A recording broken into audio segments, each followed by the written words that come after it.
제 목소리가 좀 크기 때문에 설교는 들릴 수 있을 것 같습니다. 제가 그래도 편한 마음으로 편한 목소리로 설교를 할 수 있을 것 같지는 않아요. 여러분 이해를 구하면서 제가 말씀을 시작하겠습니다. 귀를 기울여 잘 들으시면 우리 성령들이 되시길 바랍니다. 여러분, 제가 지난 주중에는 굉장히 힘들고 어려운 한 주간을 보냈습니다. 우리 북한교회 성도들과 함께 조문교회를 위해서 지금 이제 김포 올곳으로 그 부지를 마련하고 사택이 먼저 이전을 했고 교회당을 짓는 것을 잘 지으려고 사실은 관리하고 감독하고 성전을 짓는 사람들이 소홀히 짓지 않도록 하기 위해서 제가 먼저 사실은 이곳에 더 있어도 되는데 간 것입니다. 이제 그래도 이 재개발이 되어서 여기는 지어줘야 되는 시기가 도래했고 그래서 이제 서둘러서 성전을 짓는 일을 시작을 하고 있는 상태입니다. 그런데 지난 수요일 날 있는 주차장을 철거하는 작업을 시작을 해드렸어요. 근데 왜냐하면 그 주차장을 철거를 하고 주차장이 없는 것을 시에다가 그 보고를 하고 그러고 난 뒤에야 건축 허가가 나오기 때문에 이제 업자랑 충분히 상의를 했고 지금 이제 자재값이 계속 오른다는 요구를 해서 사실은 계약금도 손 차재 구입비로 구매했고 성전 건축을 시작을 한 것입니다. 업자는 충분히 제가 의뢰를 했기 때문에 그 건축 허가를 받을 수 있는 모든 절차를 군협의를 받아내고 시청의 인가를 받고 이런 이제 작업을 시작을 한 것입니다. 그러면서 이제 1차적으로 주차장 철거를 해야만 그 순서가 되어지기 때문에 철거를 시작을 한 것입니다. 그런데 이제 철거를 하는데 그 나무로 붙어 있는 그 못을 일일이 빼는 것은 힘드니까 해보러 와서 그 주차장을 이제 판매를 떼어내는 작업을 시작을 했는데요. 그 소리가 꽝꽝 이제 마을 전체에 울리게 되었어요. 그러니까 주민들이 달려와 나왔습니다. 그 항의를 하면서 이 마을에서는 성전을 교회당을 절대 지을 수 없다. 그런 요구를 하면서 이제 상황이 벌어져서 사실은 지금 주차장 철거를 중단을 하고 있는 상태입니다. 그래서 우리 교우들에게 제가 김노기 요청을 이제 그 시간에 제가 드렸던 것이고요. 참 그러면서 이제 얼마나 사람들이 그 사람들은요 와서 그 돌멩이를 던지며 시위를 하는 사람들은 아니고요. 굉장히 지식인들이 살고 있는 동네예요.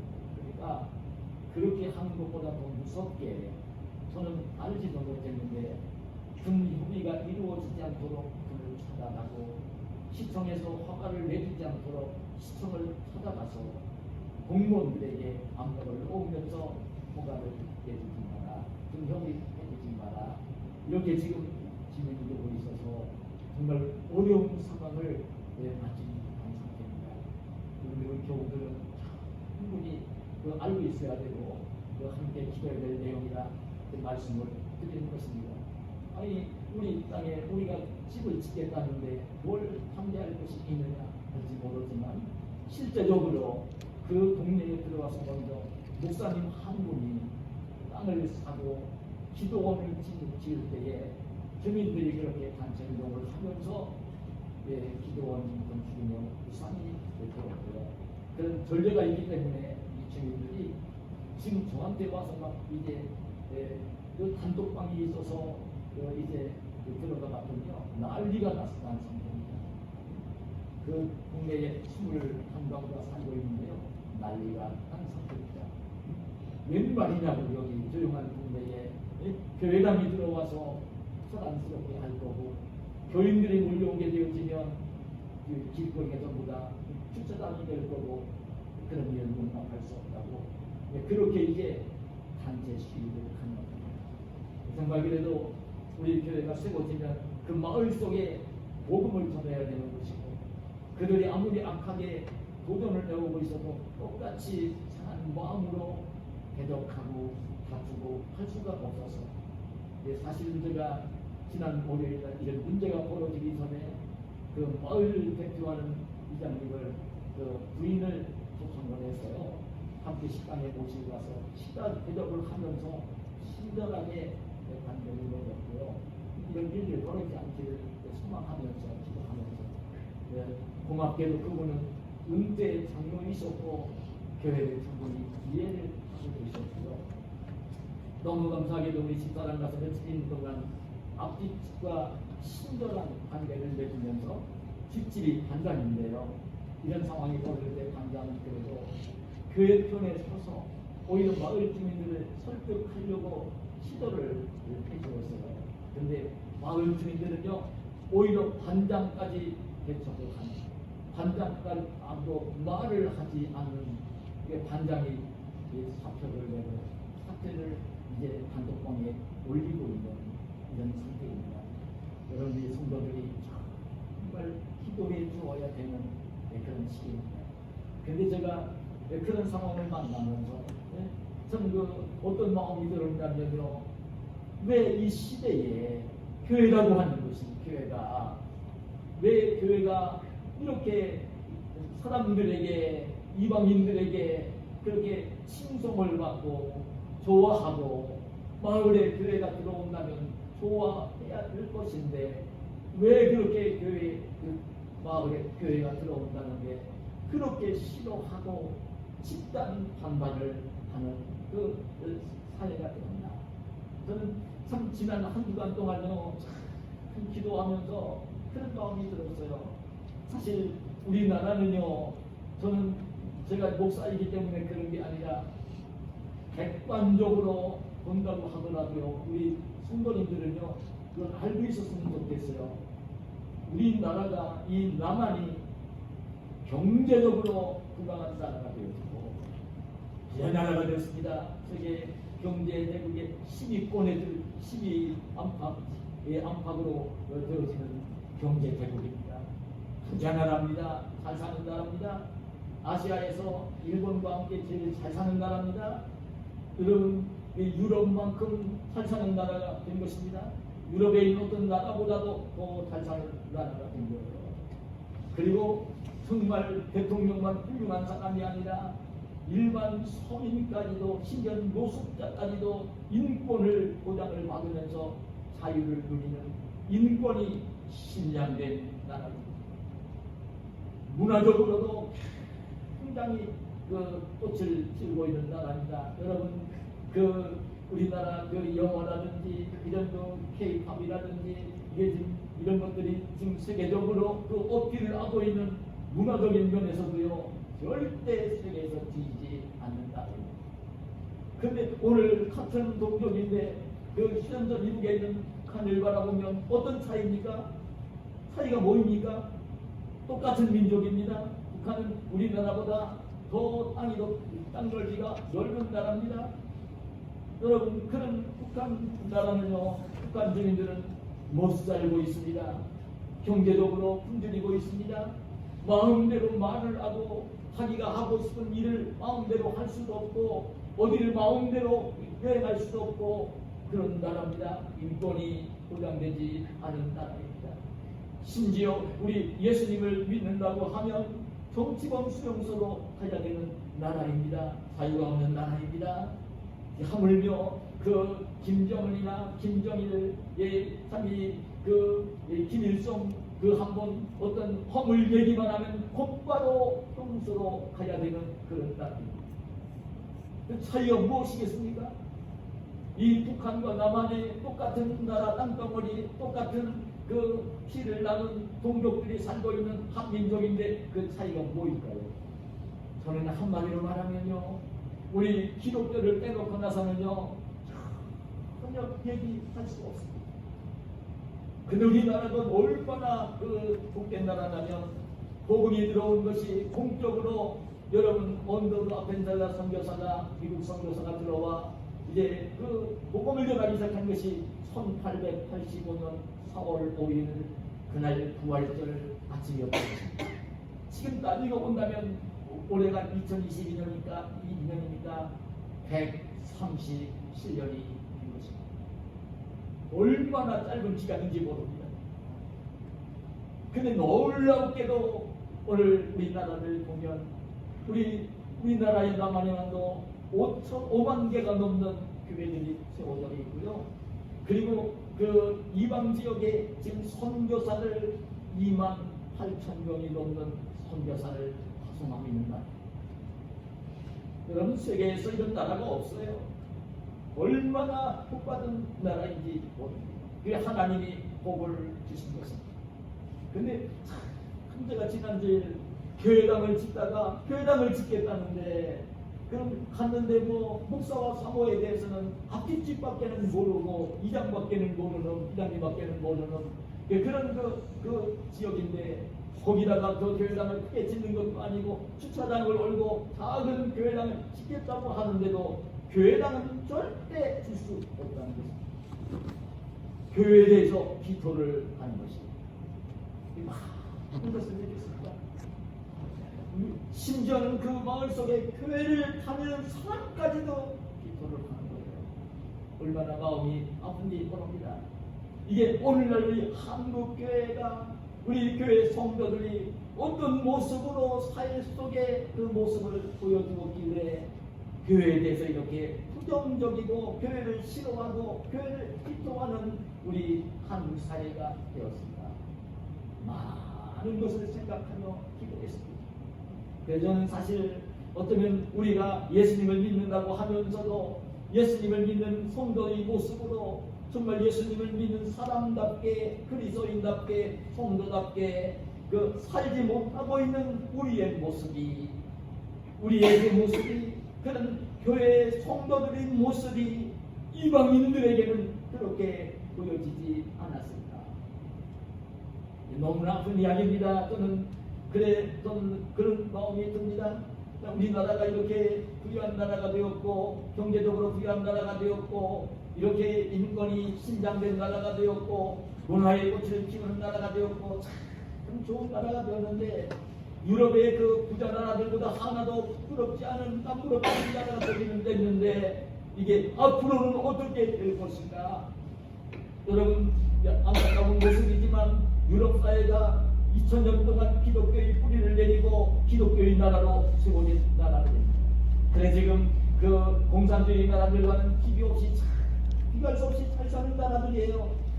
그런데 거기에는 이 교회들이 이제 죽어갑니다. 저는 그런 마음이 들었어요.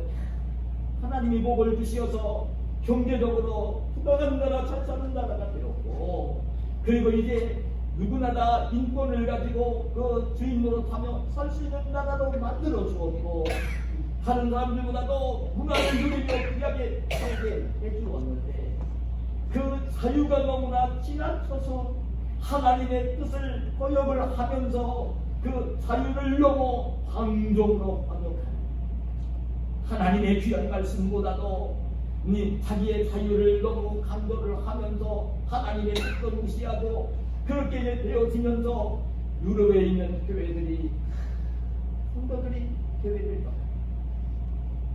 교회를 떠나는 교인들이 이제 더 들어가는 그전에 그렇게 하나님을 섬기며 그 빅토리아 양시대 영국 같은 나라는요 90%가 기독교인 거예요. 근데 지금도 교회를 안 나가면서도 다니는 그런 후손들이기 때문에 자기들 기독교인이라고 이야기를 하기는 하지만 교회를 다니지 아니하고 하나님께서 멀어지고 있는 너무나 자유를 주었더니 너무나 잘 살게 해주었더니 그 은혜를 누리면서 기뻐하며 감사하면서 하나님 말씀에 순종하며 절제하며 사는 것이 아니라 잘 살게 해주었더니 자유롭게 살게 해주었더니 오히려 방종에 빠져간다. 동성애를 인정해 주자고 소수인권을 존중하면서 동성도 결혼하게 해줘야 된다고 하는 그런 나라들이 영국에서 이루어졌고 미국도 그 물결을 타고 있고 하나님의 뜻에 반역을 하는 배신을 하는 그런 일들이 벌어지고 있는 거예요. 우리나라도 정말 조심하지 않으면 안 되는 시기가 아닌가. 지난 내가 주일날 지난 주중에 성전을 짓다가 어려움을 당하면서 들은 하나님의 음성이 그런 음성이었어요. 괜히 교회가 될지 모른다. 난 우리 교우들과 함께 지금 6월달에 교회에 대한 정체성을, 교회가 뭔지를, 우리가 지금 예수님 믿는 성도들이 모여서 이렇게 신앙생활하는 교회가 뭔지를 좀 알려드리고 싶어서 지금 제가 설교를 좀 하고 있어요. 오늘 세 번째 설교를 하게 되었어요. 도대체 교회가 뭔데? 우리 예수님 믿으면서 사는 성도들이 오늘 이렇게 모여서 함께 예배를 드리는 이 교회가 도대체 뭔데? 그 교회가, 교회 정체성이 뭔데? 그 교회를 왜 이방인들은 그렇게 싫어하고 비판하는 그런 지금 사회로 흘러가고 있습니다. 오늘 우리가 예수님 믿으면서 이루고 있는 이 교회라는 곳이 도대체 어떤 곳인가? 5만 개가 넘는 이런 교회들이 있는데 그 교회들은 도대체 어떤 교회인가? 어떤 모습이어야 되는가?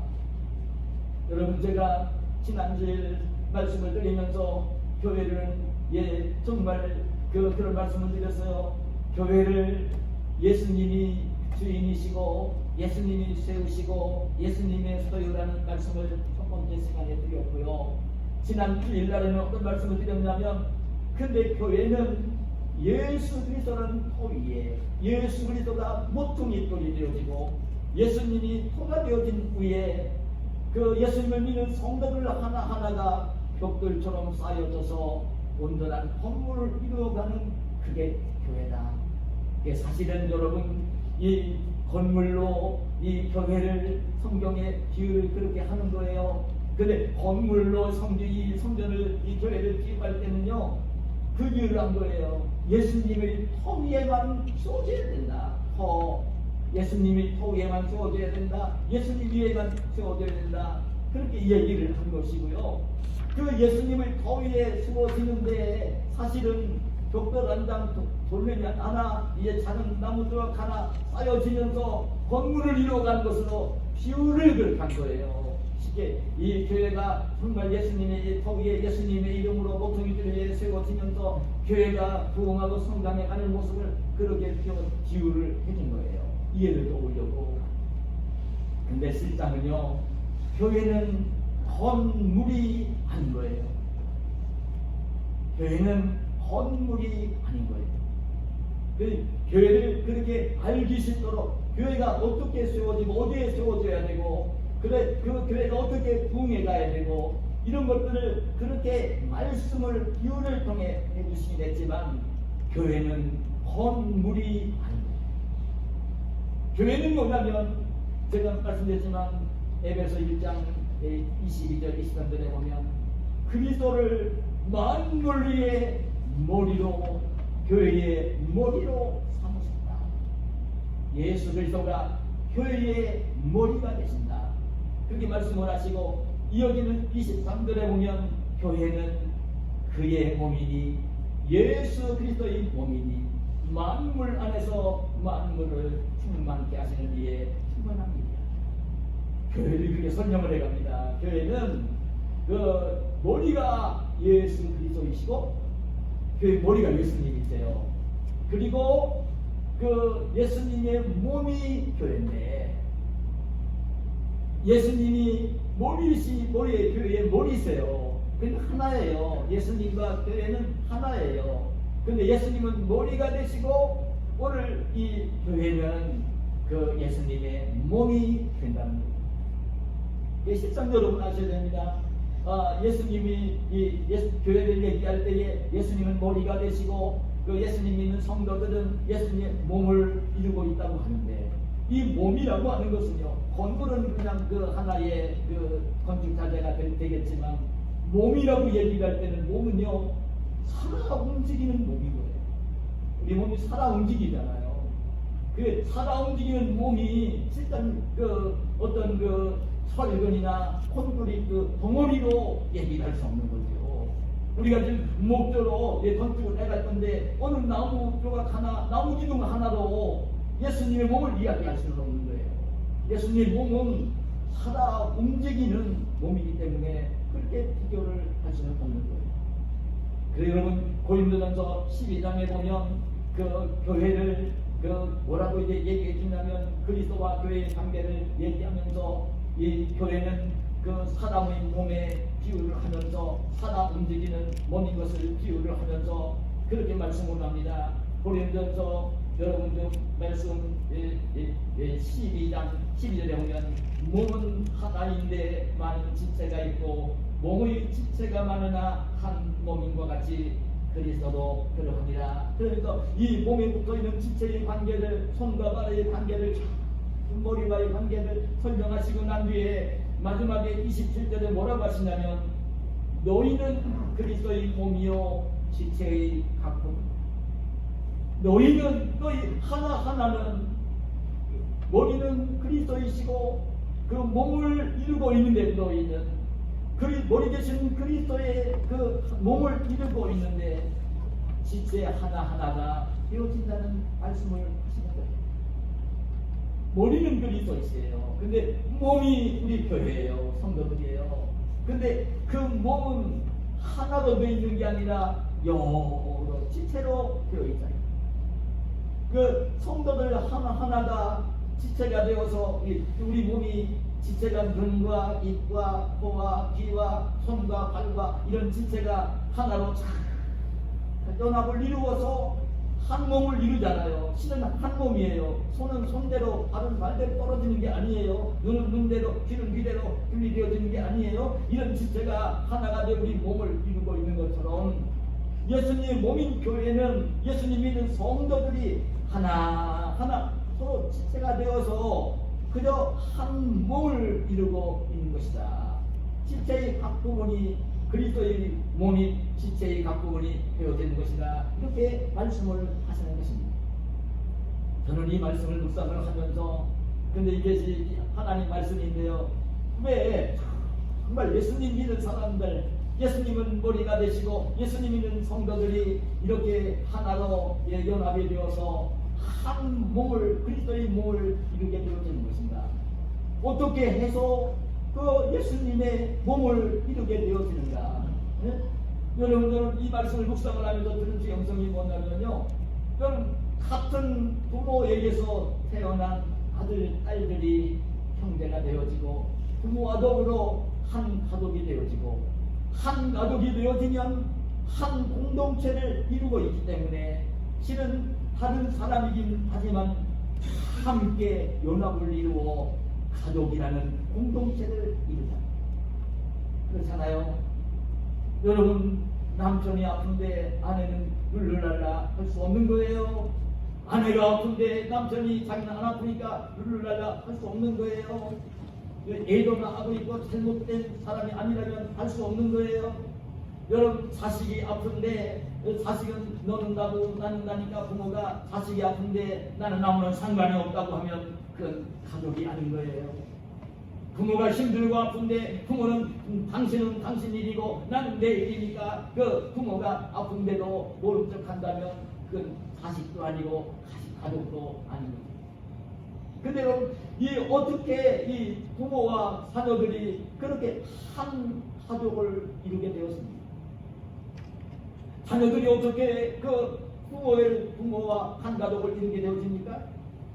부모에게서 같은 피를 가지고 태어납니다.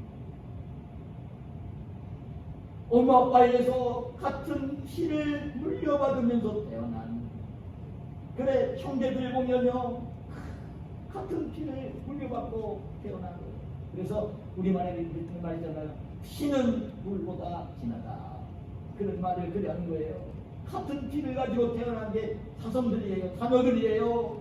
그럼 한 가족을 이루는 거예요. 그런데 저는 우리 예수님 믿는 사람들을 예수님 머리가 되시고 그 예수님 몸을 이루고 있는 한 몸을 이루고 있는 지체들이다. 실은 한 몸을 이루고 있다. 그 예수님 안에서 한 가족이다. 하나님의 한 가족이다. 이렇게 얘기할 때는 왜 이렇게 되어지는 것이냐면 여러분 우리가 어떻게 구원을 받게 되었습니까? 우리가 어떻게 구원을 받은 것은 예수님을 믿음으로 된 것이 아닌가요? 그런데 예수님을 믿는데 예수님에 대해서 뭘 믿은 것입니까? 여러분, 하나님 말씀이 성경이 우리에게 증언해 주고 있고, 그래 이 성경을 해석하는 죄종들이 그 이 말씀을 요약해서 설교를 하면서 일깨워 주는 것이 무엇입니까? 예수님은 주님이시고 살아계신 하나님의 아들이시고 그리스도라는 이야기.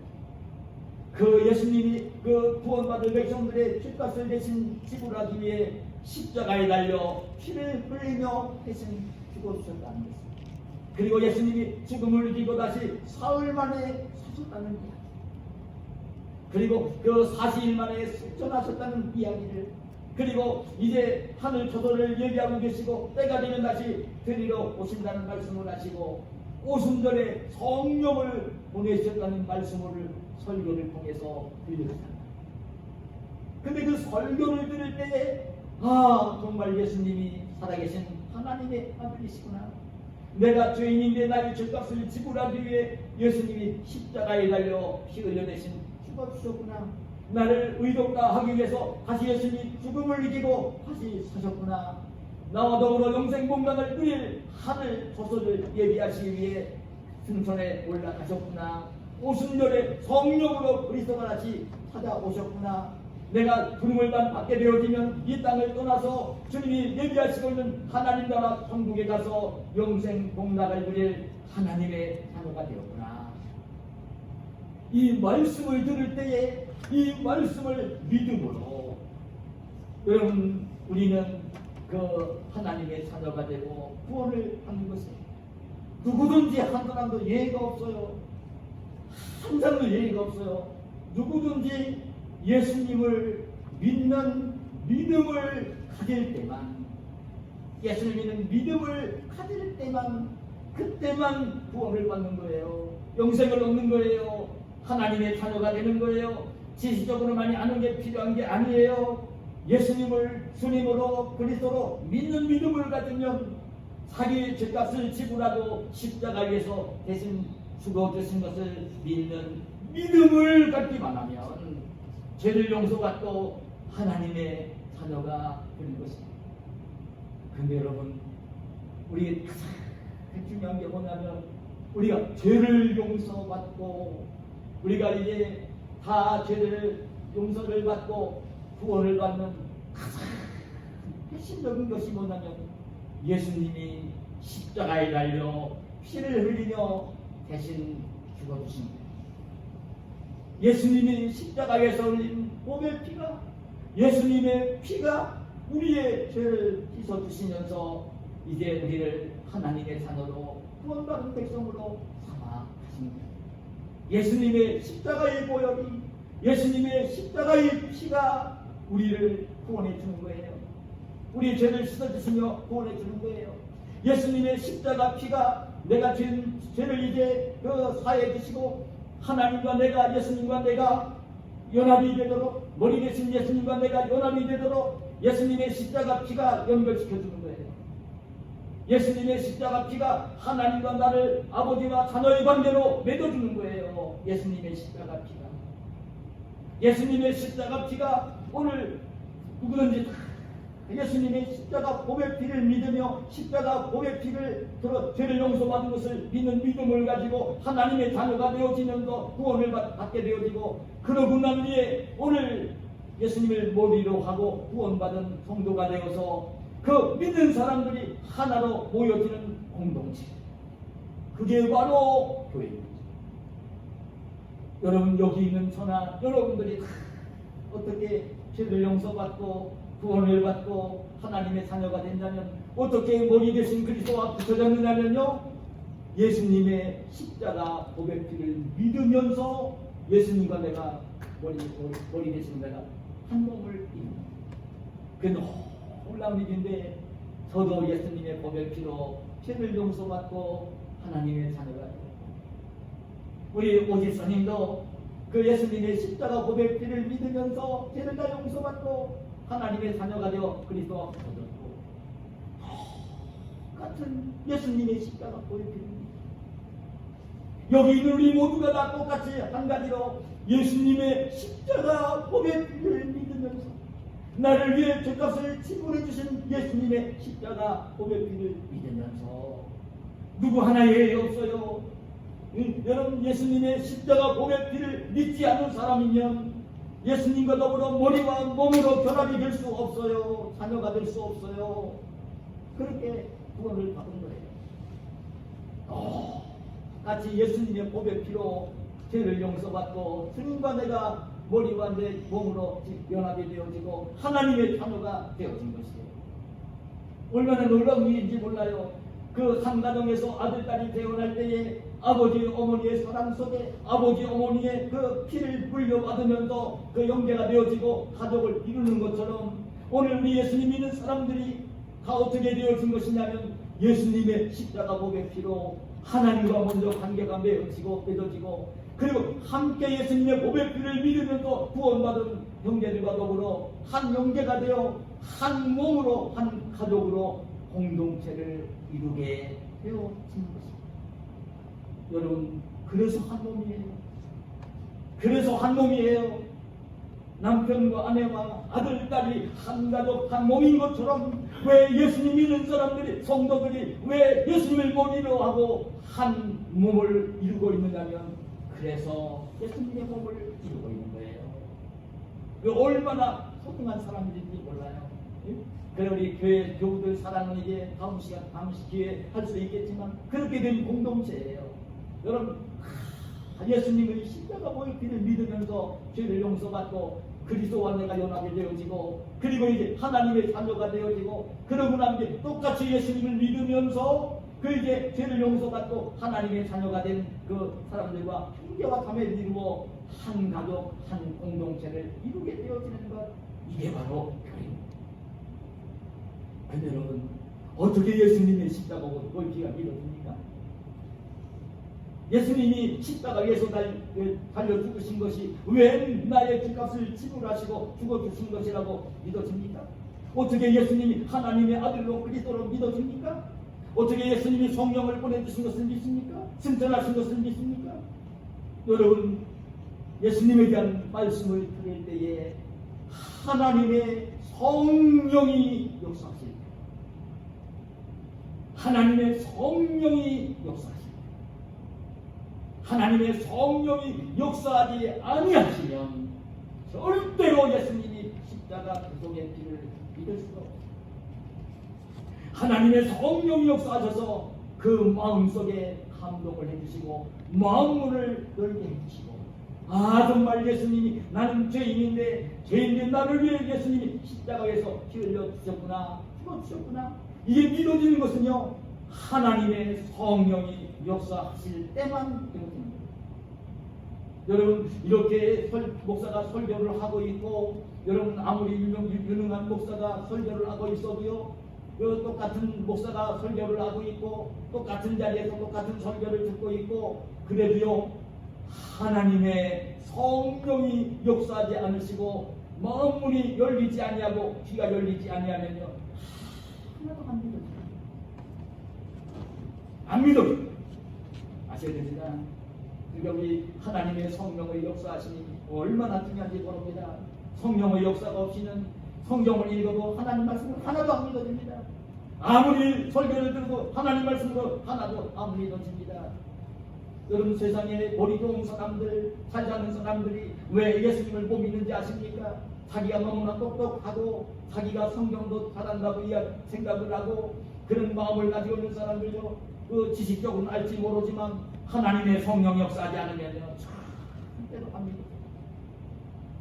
바울 사도가 빌립보에 가서 복음을 전할 때에 빌립보 강가에서 여러 여인들이 모인 자리에서 그런 하나님 말씀을 전합니다. 복음을 전하러 갔으니까 전합니다. 근데 여러 여인들이 듣고 있었어요. 근데 듣는 사람들이 바울 사도가 예수님 이야기 전하는데 다 믿었느냐? 아닙니다. 여러분, 사도행전 16장에 보면 오히 조아디아 출신의 그 자주당사인 루디아의 마음을 열어서 바울이 전하는 복음을 하나님 말씀을 받아들이고 믿게 똑같이 바울 사도가 전하는 말씀을 듣고 있었어요. 그런데 하나님의 성령은 루디아의 마음을 열어서 바울이 하는 말을 듣게 만들고 따르게 만들고요. 믿어주게 만들고요. 정말 우리가 기뻐서 집으로 가서 온 가족을 이제 데리고 세례를 받고요. 오히려 빌립보 자기 집에 머물면서 복음을 전하라고 바울 사도 일행을 모시는 그런 모습이 나와요. 여러분, 하나님의 성령이 역사하실 때만 하나님의 말씀, 예수님의 십자가 복의 피가 이루어집니다. 여러분, 한 몸이 되어지는 것은요, 철저하게 두 가지입니다. 하나는 뭐냐면요, 예수님의 십자가 복의 피. 하나는 예수님의 십자가 복의 피. 또 하나는 왜 이 교회가 한 몸이 되어지냐면 똑같은 성령을 받을 때만 그렇게 되어지는 거예요. 똑같은 성령을 받을 때만, 똑같은 성령을 받는 거예요. 여러분, 우리 성령은 다르신 분이 아니에요. 그냥 한 분이세요. 똑같은 성령을 받을 때만, 그 성령을 받을 때만 예수님이 십자가 복의 피가 자기를 위해 죽어주신 피 흘림이신 것을 믿게 되어지는 거예요. 똑같은 성령. 그러니까 똑같은 성령을 받고 똑같은 십자가의 복의 피로 속량을 받고 구원을 받은 사람들, 그런 사람들이 함께 모여서 가족이 되어 한 몸을 이루고 있는 공동체, 그게 바로 교회인 것입니다. 그게 바로 교회예요. 똑같은 성령, 똑같은 예수님의 십자가의 복의 피로 성량을 받고 성령 감동하심을 받고 믿음을 가지고 함께 예수님께 붙어 있고 믿는 형제들과 함께 연합을 이루며 한 몸을 이루고 있는 공동체. 여러분, 오늘 본문 아니지만 에베소 2장 13절 이하를 읽어보니 이렇게 말씀합니다. 이제는 전에 멀리 있던 너희가 그리스도 예수 안에서 그리스도의 피로 가까워졌느니라. 그는 우리의 화평이신지라. 불로 하나를 만드사 원수된 것 그 중간에 막힌 담을 자기 육체로 오시고 법정으로 된 계명의 율법을 빼앗았으니 이는 이 불로 자기 안에서 한 세 사람을 지어 화평하게 하시고 또 십자가의 복의 피로 이 뿔을 한 몸으로 하나님과 화목하게 하려 하십니다. 하게 읽으신 것입니다. 예수님의 십자가 복의 피만이 하나님과 주님과 내가 하나로 연합이 되도록 머리와 지체가 되도록 해주시고요. 믿음을 가진 형제들 하나하나가 어떻게 이제 한 몸을 이루게 되었냐면 예수님의 십자가 복의 피가 중간에 막힌다 서로 죄로울 수 없다 회개하면서 씻음 받으면서 하나가 되도록 해주시는 것입니다. 놀라운 일입니다. 그래 성령과 예수님의 십자가 복의 피가 우리 교회는 성도들을 하나로 만들어 주신 것입니다. 에베소 4장 3절에 보면 이렇게 말씀해요. 평안이 맺는 줄로 성령이 하나 되게 하신 것을 힘써주시다. 이미 예수님의 십자가 복의 피와 성령이 하나 되게 해주셨는데, 하나가 되어 있는데, 이미 한 몸이 되어 있는데, 한 몸이 되어 있는 것을 힘써주시라고 말씀을 그래 하시는 것입니다. 근데 여러분, 제가 오늘날 지난주 교회당을 치면서 왜 이방인들에게 그렇게 비난을 대상이 되고 오히려 비토하는 교회의 모습이 되었을까? 저는 그 말씀을 마음이 무거웠어요. 여러분, 사실 이 교회는 예수님이 머리가 되시고 있는 성도들이 한 몸이 되어 이런 공동체인데, 그럼 정말 세상 속에 빛이 되고 소금이 돼야 되거든요. 근데 빛이 되고 소금이 되지 못하기 때문에 사실은 그렇게 이방인들이 예수 믿는 것들, 교회 다니는 것들 우리랑 다를 것이 없네, 어떤 면에서 보면 우리가 더 못된 짓도 하고 있네, 이러면서 이제 비토를 하고 비난을 하게 되어지는 것입니다. 어떤 면속에서 보면 여러분, 우리가 아직 예수님을 믿으면서도 예수님처럼 우리가 거룩해지고 성화되지 못한 그분들이 많이 있어서 우리들이 그 모습을 봐야 돼요. 철학이 우리들 자신을 돌아봐야 됩니다. 우리 모습이 그렇기 때문에 이방인들에게 그렇게 비춰지는 거예요. 그들이 그렇게 꼭 보고 싶어서 그런 건 아니죠. 우리들이 변화되어지지 못한 모습 때문에 그렇게 되어지는 것입니다.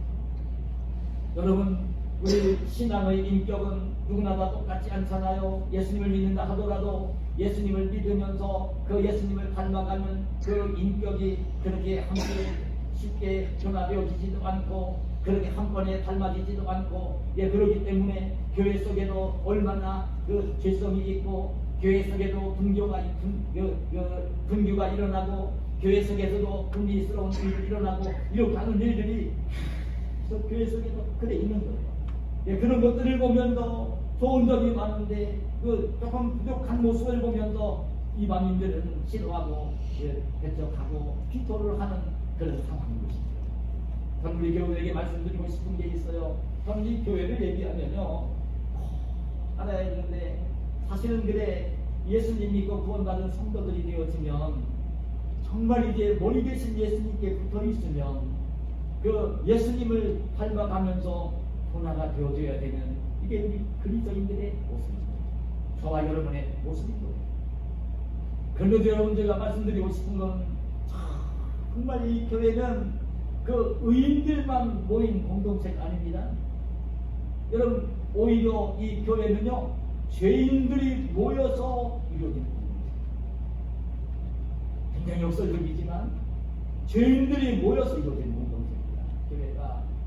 그래 지상교회는요, 그 선당교회를 빼놓고 나서 지상교회는요 아무리 좋은 교회를 가더라도 죄성을 가진 사람들이 모여있고 그래 죄를 지을 수밖에 없고 이런저런 불미스러운 일이 일어날 수밖에 없는 것이 지상교회. 근데 여러분, 우리가 꼭 알아야 될 게 있는데 그렇게 온전하지 못하면서도 이 지상교회는 정말 주님이 기뻐하시는 거룩한 교회 공동체랍니다. 부족한 것이 있어요. 죄성이 있어요. 그 허물이 있어요. 그럼에도 불구하고 이 교회는 세상과 구별되어진 거룩한 공동체, 정말 만물 안에서 만물을 충만케 하시는 세상의 모든 것들에 변화를 주어야 되는 바로 그것이 교회다. 오늘도 우리가 그 예배를 시작하면서 사도신경으로 신앙 고백을 했잖아요. 우리는 사도신경으로 신앙 고백을 하면서 제일 마지막에 어떤 고백을 했나요?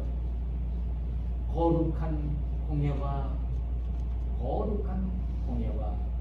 성도가 서로 교통하는 것과 죄를 사하여 주시는 것과 몸이 다시 사는 것과 영원히 사는 것을 이사옵나니. 그렇게 고백하셨지요? 그렇게 고백하셨지요?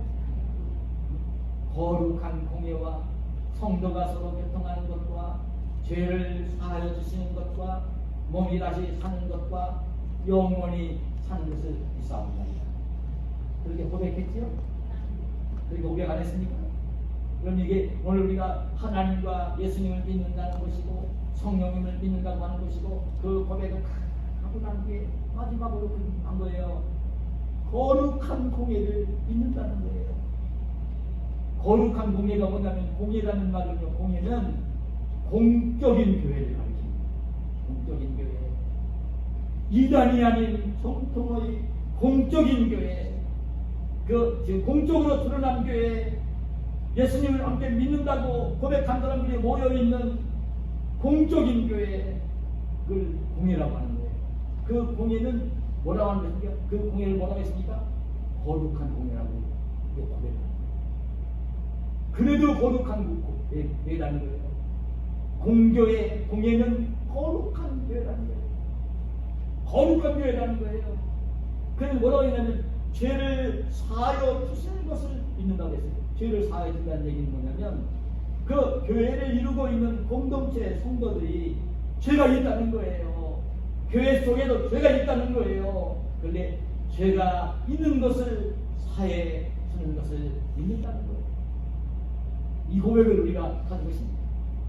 근데 여러분, 그래서 내 이 교회가 참 죄가 있고 허물이 있고 그리고 이제 그런데도 불구하고 세상과 구별된 거룩한 공동체라고 이야기를 하느냐면 원인은 그거 하나입니다.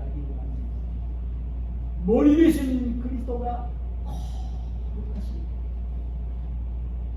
머리 대신 그리스도가 거룩하시기 때문에, 머리 대신 그리스도는 죄와 허물이 하나도 없으시기 때문에, 아직 죄를 이루고 있는 성도들은요 죄도 있고 허물도 있지만 머리 대신 그리스도가 죄가 하나도 없으시기 때문에 교회를 이야기할 때는요 거룩한 교회라고 이야기를 하는 것입니다. 그래서 거룩한 교회라고 합니다.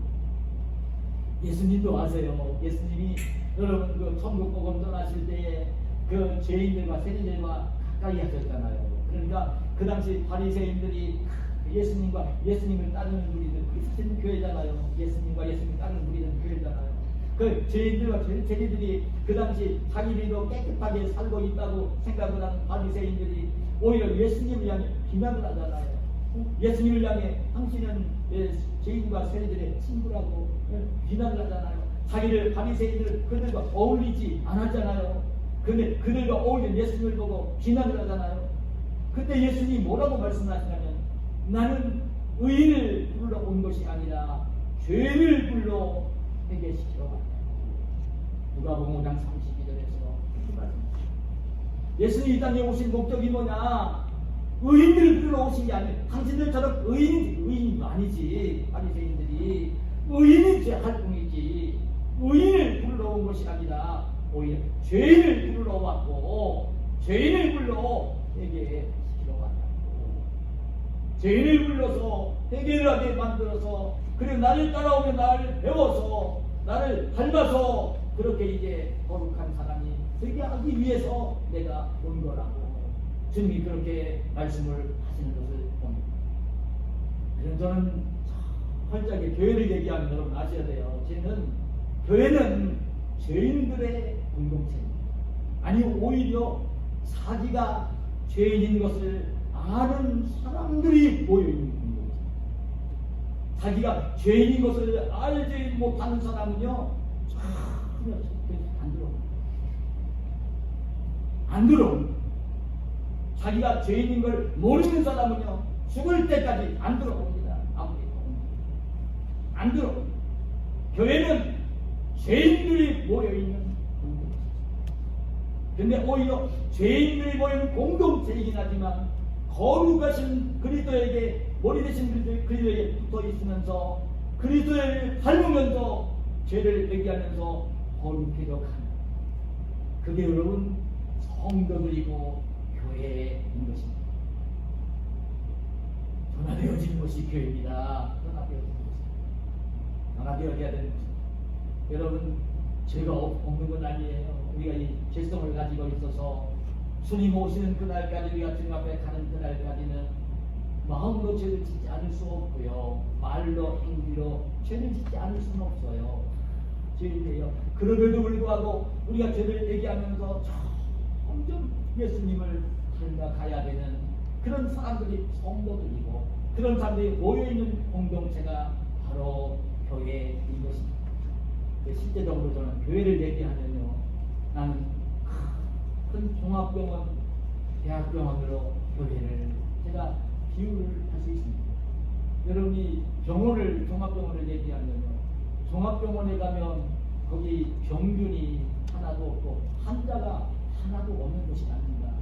종합병원을 가면요 여러분 따지고 보면요 이 병균이 우글거리는 곳입니다. 병원을 가보세요. 얼마나 이 소독을 하며 번역을 철저히 하는지 모릅니다. 그게 현재 느끼면요 굉장히 정제가 깨끗하다고 여길지 모르지만 실제적으로는요 병균이 악한 바이러스 같은 게 잘 있는 곳이 병원입니다. 그게 병원이에요 여러분. 왜냐하면 거기는 병든 사람만이 찾아가니까 의사가 가는 사람. 병든 사람이 가서 치료를 받으러 찾아가는 곳입니다. 병든 자들만 모여 있고요. 그리고 정말 이런 바이러스나 이런 악한 그런 전염병들이나 이런 좋지 못한 것들이 우글거리는 병균이 우글거리는 것이 종합병원. 어떤 사람들 그렇게 얘기하잖아요. 참 병원에 갔더니 병을 고치고 온 게 아니라 정말 얻어가지고 왔다고 얘기하는 사람들이 있어요. 근데 그 자신이 조심해야 될 일인 것이고요. 병원에 가야 몸이 아플 때 병을 고칠 수 있잖아요. 근데 교회도 똑같아요. 대의사 되신 예수님, 머리 되신 예수님께 와서 붙어서 예수님께 치료를 회개하면 치료를 받아야 고쳐지고 배워져 가는 것처럼 그 교회가 바로 그런 곳인 것을 알아요. 교회는 그래서 죄인들이 보이긴 하지만 점점 예수님을 닮아가도록 변화되어지는 공동체가 한 가지만 더 말씀을 드린다면, 여러분 이 교회는요, 우리 그 교회를 이루어서 우리가 예수님의 머리 대신 예수님 지체가 되어진다면, 지체가 된 우리는요, 점점 영적으로 성장을 해야 되는 것입니다. 영적으로 예수님의 인격을, 성품을 닮아가야 하는 것입니다. 점점 닮아가야 되는 것입니다. 그래서 오늘 본문 가운데 그런 말씀을 하시는 거예요. 여러분 그 13절이야 15절에 보면 이렇게 말씀해요. 우리가 다 하나님의 아들을 믿는 것과 아는 일에 하나가 되어 온전한 사람을 이루어 그리스도의 장성한 분량이 충만한 데까지 이르니, 이는 우리가 이제부터 어린 아이가 되지 아니하여 사람의 속임수와 간소한 유혹에 빠져 온갖 교훈의 풍조에 밀려 요동하지 않게 하려 합니다. 오직 사랑 안에서 참된 것을 하여 범사에 그에게까지 자랄지라. 그는 어린이 고 오늘 본문에 이 말씀을 하십니다. 점점 자라가야 된다는 거예요. 그 그리스도와 연합이 되어지고 믿음의 형제들과 아름답게 연합이 되어지고 난 뒤에는 이제 그 영적으로 그렇게 거듭나서 그리스도의 몸을 이루고 난 지체가 되었다면 그냥 가만히 있지 말고요, 영적으로 살아가야 된다는 것입니다. 예수님의 인격을 닮아가야 된다는 것입니다. 그 어느 정도까지 닮으라고 했냐면 머리가 되신 그리스도에까지 장성한 분량까지 살아가야 된다는 것입니다. 그래서 사람들이 속이는 속임수, 이런저런 그 속임수, 그 사탄 마귀가 유혹하는 그런 유혹에 넘어가지 않고 정말 하나님이 기뻐하시고 하나님이 말씀하실 때 순종하고, 그래 성결되게 예수님처럼 살아갈 수 있는 그런 신앙 인격을 가진 사람들로 장성해 가야 된다는 것입니다. 그런데 참 중요한 게 있어요. 여러분 이렇게 그리스도를 닮아갈 때까지 장성할 수 있는 사람이 되기 위해서는 정말 필요한 게 무엇이냐면 다른 게 아니라 머리 대신 그리스도와 붙어 있어야 돼요. 머리 대신 그리스도와 연합되어 있어야 돼요. 함께 예수님 믿고 구원받은 믿음의 형제들과 더불어 함께 연합을 이루고 있어요. 연합을 이루고 있을 때 그럴 때만 성장을 할 수 있어요. 영적으로 그리스도와 분리가 되어진다든지, 믿음의 형제들과 다툼으로 분리가 되어진다든지, 교회에서 떨어진다든지, 그러면요 영적으로 성장을 할 수가 없어요. 그리스도신 머리가 원리신 그리스도가 붙어 있어요.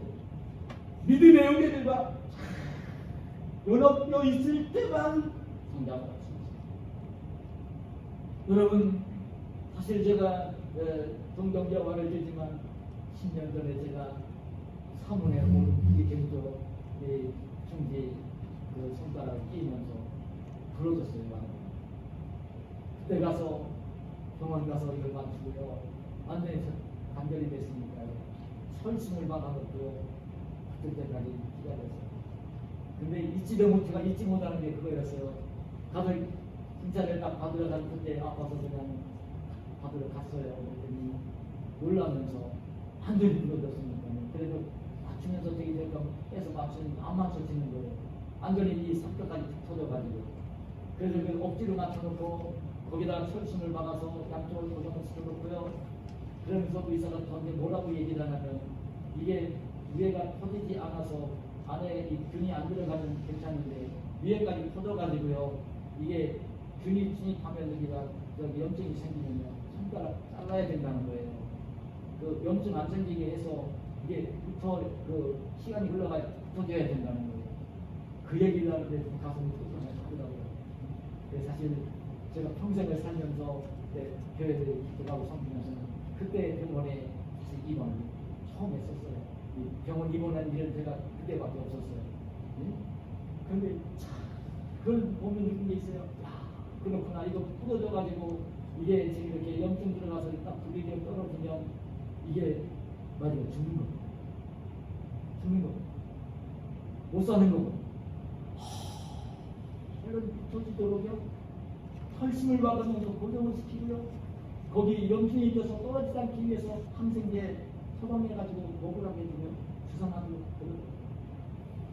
여러분 참 중요한 게 뭐냐면 오늘날 제가 이 코로나 시대를 지내면서 제가 이번에 그 신문을 읽다가 오늘 가서 온라인 시대가 돼서 온라인 예배를 요구했고 이 교회에서 현장 예배 못 드리게 해가지고 그 2년이 넘도록 현장 예배를 드리지 아니하고 성도들이 이 온라인 예배를 드리면서 지금 현장 예배에 출석하는 성도들 아직도 온라인 예배를 드리는 성도들 아예 교회 예배를 안 드리는 성도들이 이렇게 되어진 것을 이 지난 4월 제가 알기는 제가 그 4월 18일 날 이 거리두기가 이게 완전히 해제가 됐어요.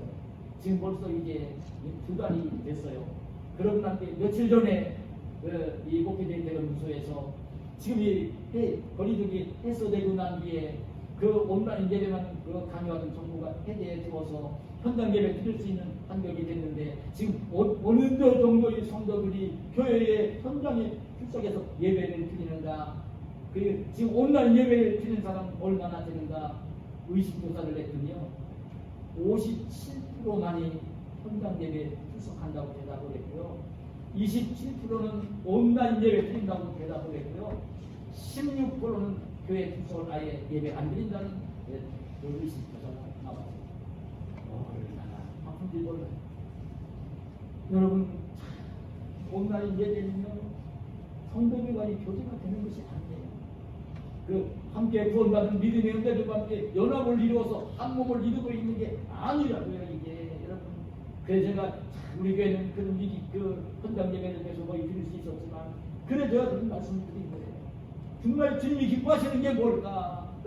머리 대신 주님과는 붙어 있어야 되고 함께 구원받은 믿음의 형제들과도 함께 붙어 있어야 되고 그러면서 하나님이 기쁘시게 받으신 예배를 드릴 수 있어야 되고 믿음의 형제들과 아름다운 성도의 교제를 나눌 수 있을 때만 그게 온전한 연합을 이루고 있는 것이고 그럴 때만 영적으로 성장할 수 있는 것입니다. 그럴 때만 성도들이 건강할 수 있는 것입니다.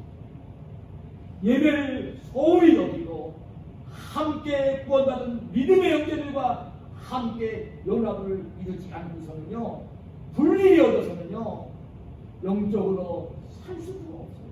건강하게 살 수가 없는 거예요. 죽어가는 거예요. 그러니까 이 하나님께 함께 모여서 예배를 드리고 그리고 성도들과 아름다운 교제를 나누는 것이 얼마나 중요한지 우리 성도들은 결코 잊지 말아야 되는 것입니다. 말씀을 맺을게요. 여러분 우리 교회는 저는 그런 말씀을 오늘 좀 드렸어요. 교회는 살아계신 예수 그리스도의 몸이다. 우리 예수님은 우리 교회의 머리가 되십니다. 이 교회 속에는 질성을 가지고 있는 죄인들이 모이는 것이다. 죄인들이 있는 것이다. 그래서 이제 어려운 일도 생길 수 있는 것이다. 그럼에도 불구하고 그 교회는 세상과는 구별되어지는 너무나 거룩한 공동체고 예수님의 몸이다.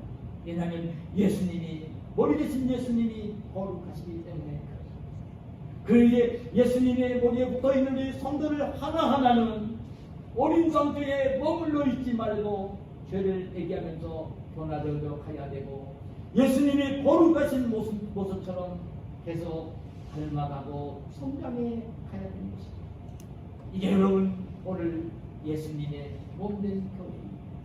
오늘 우리 부황교회의 모습인 것입니다.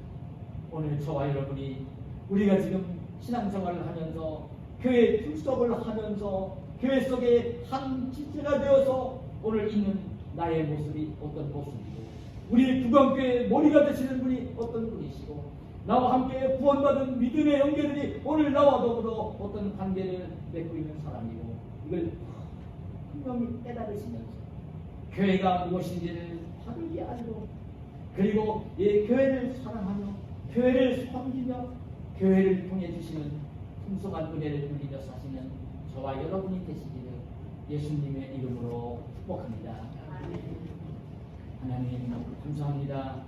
오늘도 우리를 사랑하셔서 교회로 불러주시고 오늘도 이 귀한 시간 우리의 귀한 시간을 드리고 마음을 드리고 물질을 드리며 주님을 예배하게 하시고 오늘 하늘 백성으로 이 땅을 구별되게 살게 하시기 위해서 우리 머리 대신 예수님의 몸된 교회 우리 부강교회가 어떤 교회인지를 우리에게 일깨워주시고 이 시대의 교회가 어떤 교회인지를 일깨워주시고 오늘 이 교회 속에서 우리가 어떻게 그 주님과 함께 연합이 되어지고 어떻게 믿음의 은혜들과 한 몸을 이루고 있는지 잘 연합을 이루고 변화되어지고 성장을 해서 예수님까지 닮아가는 복된 저희들이 되어지게 하시고 이 어둠과 간세상 속에 빛이 되어지게 하시고 우리 주님이 주시는 풍성한 은혜와 복을 누리는 저희들 되게 하여 주시옵소서. 예수님의 이름으로 기도하옵나이다.